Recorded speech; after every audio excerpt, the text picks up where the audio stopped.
Amadi Boura, candidat sans étiquette aux élections législatives dans la première circonscription.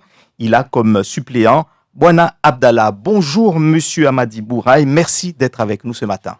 Bonjour Monsieur Andy, bonjour à toutes et à tous. Alors, on sait que vous êtes impliqué dans la politique depuis plusieurs années ici à Mayotte. Vous avez, il y a 5 ans, soutenu la candidature de Ramlati Ali. Pourquoi une candidature claire et la vôtre cette fois-ci? Je vous dis qu'il y a 5 ans, j'étais pas encore... je faisais pas de la politique il y a 5 ans. Parce qu'il y a 5 ans, j'étais encore gendarme. Donc, dire que j'avais soutenu Ramlati, non. Parce que quand j'étais gendarme, je faisais pas de politique. Je sais pas pourquoi on me dit que j'avais soutenu Ramlati alors que moi, personnellement, je l'avais pas soutenu. Je vous dis que je l'avais pas soutenu. Concernant ma candidature, c'est une candidature que j'ai décidée parce que ça fait 4 ans depuis que je suis à la retraite. Donc, j'ai décidé à poser à cette candidature parce que faut savoir que depuis plusieurs années, nos aînés ont mené un combat ayant pour slogan nous voulons rester français pour être libres. Donc, c'est 2 phases différentes. Nous voulons rester français et pour être libres. Nous voulons être français, c'est un premier combat de cette phase. C'est une première phase de ce combat. Et pour être libre, c'est un deuxième. Donc, si la première phase, nous voulons rester français, a été atteinte parce que depuis 2011, nous sommes département. La deuxième phase, rester libre dans un pays bien développé, cette deuxième phase n'a pas été atteinte. Donc l'objectif de nos aînés n'a pas été atteint. C'est la raison pour laquelle ma collègue Abdallah Bouana Laini et moi-même avons déposé notre candidature pour les élections de juin 2022. Je vous rappelle que cette candidature est soutenue par une bonne partie des élus locaux de la première circonscription, qui s'étend, je vous rappelle encore, de Pamanzi à Akwa, en passant par Bandabois et Mzamboro. Et donc, vous êtes sans étiquette, mais plutôt de gauche. Est-ce que cela veut dire que si vous êtes élu, vous allez vous rallier à la NUPS en cas de victoire donc, ou bien pour l'instant, tout est ouvert? Non, je n'écarte rien, mais pour l'instant, je suis bien parti pour rallier la majorité présidentielle. Ça, je le cache pas. Vous avez des soutiens à Paris. Vous avez parlé tout à l'heure de vos soutiens à Mayotte, donc dans cette première circonscription. Au niveau national, ce serait quoi? Vous êtes déjà en contact avec ce qu'on appelle aujourd'hui le mouvement Renaissance, c'est-à-dire la majorité présidentielle? Non, je n'ai pas ici. Je me suis déclaré sans étiquette. Mais je vous dis qu'une fois élu, je n'hésiterai pas à rallier la majorité. Alors, vous avez dit tout à l'heure que donc c'est la deuxième phase de ce slogan rester libre pour être français que vous allez mettre en place. Comment et quelle priorité à travers votre action dans les 5 années à venir si vous êtes élu? Les priorités, il y a plusieurs priorités à Mayotte. Tous les domaines sont prioritaires. Mais personnellement, je voudrais vous dire que actuellement, Mayotte est département, comme je vous l'ai dit depuis 2011, mais département en même temps région. Donc, région, on n'a pas tous les moyens alloués à ce statut. Donc, mon premier combat sera de savoir exactement où Mayotte se trouve. Est-ce qu'on est un département ou on est une région? Si on est un département-région, il faut que les moyens suivent aussi. Donc, deuxièmement, il y aura aussi l'insécurité. Vous savez que si on parle d'insécurité, automatiquement, on passe à l'immigration clandestine. Donc, c'est vrai, Mayotte vit mal actuellement, mais il faudrait il faudrait qu'on réussisse à stopper cette immigration parce que l'insécurité à Mayotte, même le préfet qui vient de partir l'a reconnu que l'insécurité à Mayotte est liée à l'immigration clandestine. Donc notre priorité sera aussi de combattre l'immigration clandestine.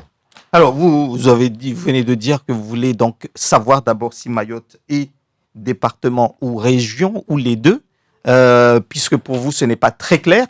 Cela veut dire qu'il faudrait revoir le statut institutionnel de Mayotte? Non, pas du tout. Il faudrait que le gouvernement nous informe où est-ce que l'on est exactement. On est département-région, on est région ou on est département. Il faudrait qu'on sache que ça soit clair. Les Mahorais doivent savoir exactement où est-ce qu'elle se trouve. Concernant justement votre engagement sur Mayotte et les projets que vous avez, est-ce que vous-même vous avez participé aux consultations de la loi Mayotte? Non. Non.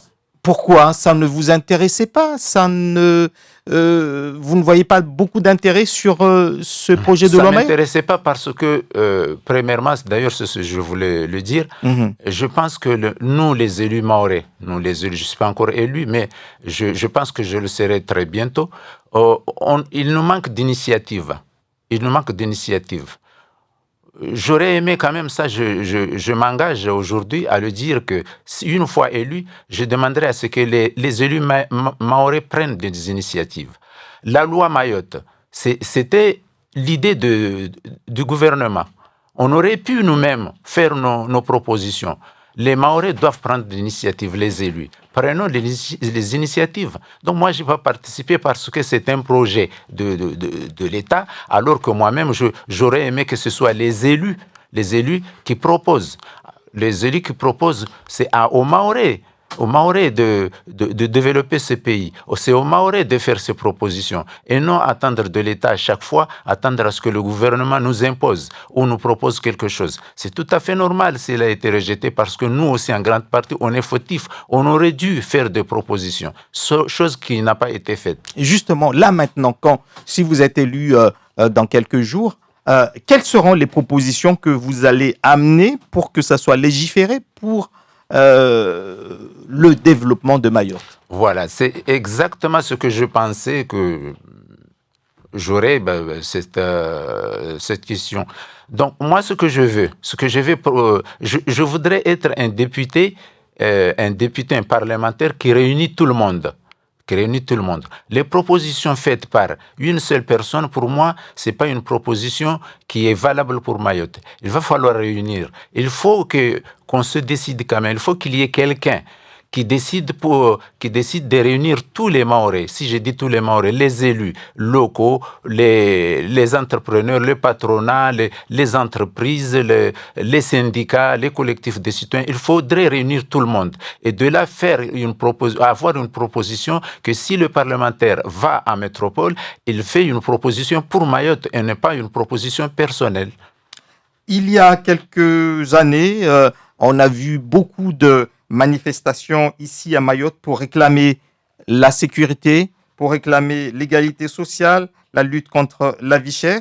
Ces questions demeurent, même s'il n'y a pas beaucoup de manifestations ces derniers temps.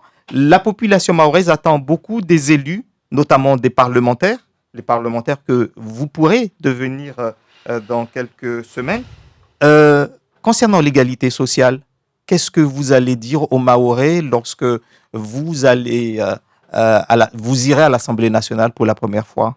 L'égalité sociale, il faut savoir aussi que Mayotte est française. Il y a des devoirs. Si on a des devoirs, on doit avoir aussi des droits.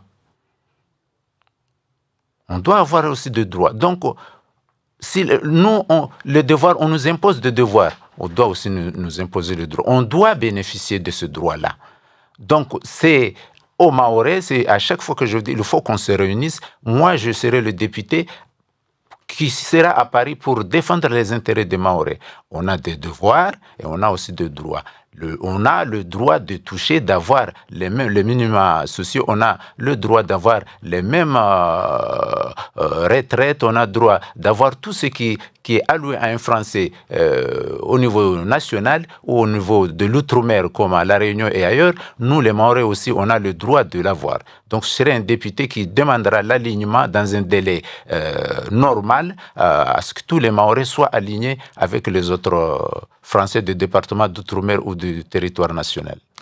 Concernant la lutte contre la vie chère, la NUPS propose, elle, de bloquer les prix. Vous vous situez où par rapport à ça? Puisque pour l'instant, on a entendu aucune autre proposition sur les prix outre-mer, par exemple, puisque c'est par rapport à l'outre-mer que la NUPS s'est positionnée sur ce blocage des prix. Le blocage des prix, je ne sais pas si on pourra bloquer tout de suite les prix. Il faut, moi, ce que je proposerais, il faut qu'il y ait d'abord au niveau local, il faudrait qu'il y ait un contrôle des prix. Il faut quelqu'un qui ait un service pour contrôler d'abord les prix.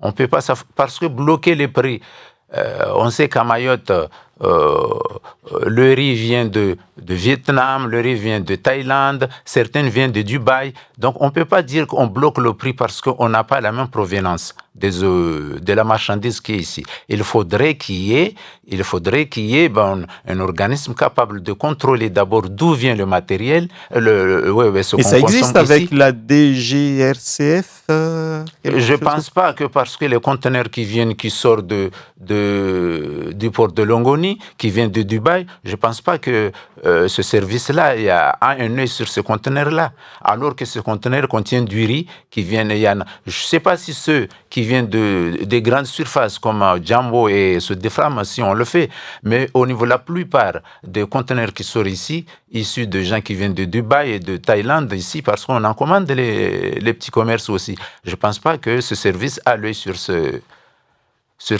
conteneurs. Vous êtes un jeune retraité. Le sujet de la retraite est également évoqué ces derniers temps.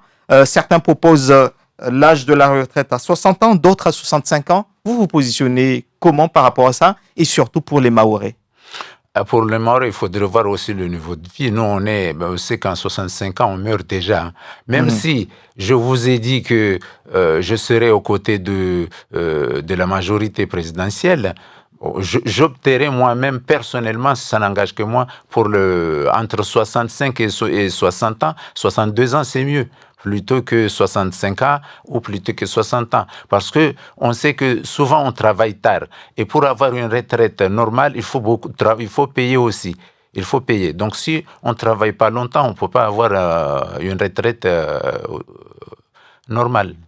Comment est-ce qu'un député, le député de Mayotte que vous serez dans quelques semaines, doit agir pour que pendant les 5 années de mandat, on puisse dire il a réussi son mandat, il a pu travailler et il a fait les choses comme il fallait. Comment est-ce que vous voyez, vous, en tant que député, un député qui, dans 5 ans, on va dire, il a fait le job?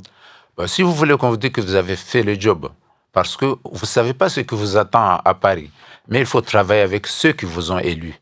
Il ne faut pas tourner le dos à ceux qui vous ont élus. Parce que la plupart du temps, c'est ça. Quand on veut être élu, on est tout près de la population. Une fois élu, on tourne le dos.